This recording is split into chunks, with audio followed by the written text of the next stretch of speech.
Today, nag-farm visit ako dito. Tiningnan ko yung mga ibang tanim na mga dwarf coconuts natin. So, meron akong ilan-ilang napansin, kagaya nito.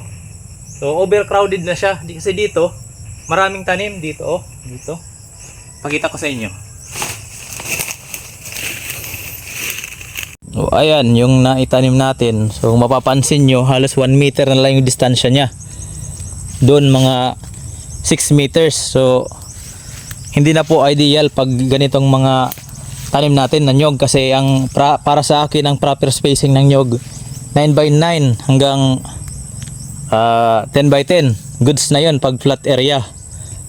So ganito na almost 1 meter na lang, kailangan talaga yan natin ilipat, kasi hindi yan tutubo ng mabilis, kasi shaded na yung area, tapos yung ugat niya magkakalapit na, yung dahon niya nagkukumpulan na, abot kamay na nila. So hindi na sila makakapag-produce ng maayos na pagkain sa photosynthesis nila.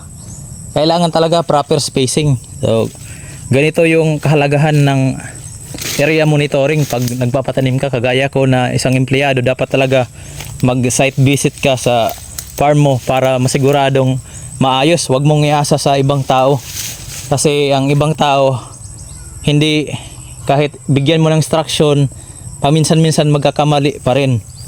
So tao lang din naman sila. So napaka-importante pa rin na tayo mismo sa sarili natin, kasi tayo yung mas nakakaalam, tayo yung gumawa at puntahan natin yung mga area natin. So ito, kailangan talaga tong ilipat, kasi sayang naman to. Sayang yung effort natin, sayang yung maintenance, sayang yung seedlings pag hayaan natin yan na nakadikit dito sa isang coconut na to. So, actually meron pa ako ditong napansin na nakadikit, kasi ang style ko dito sa pagtatanim dito ay square type. Yes, square type, hindi kasi to triangular. Ito pwede dito dati kasi itong nakatanim, bali triangular, pwede medyo magkalapit, okay naman. So maganda naman yung bunga. Dito square type, 10x10 to. So ito halos 5 meters lang yung pagitan mula dyan. Ito, tas dito halos 5 meters lang. Kailangan natin, ililipat natin to, ipunta natin dun sa ibang area na walang tanim, kasi sabi ko nga, sayang yung seedlings natin, sayang yung pang maintenance. Hindi makakapagtubo to ng maayos. Kapag tumubo man to, hindi magbibigay ng maayos na bunga, kasi overcrowded po sila sa area. So ayan, ito yung mga halimbawa natin.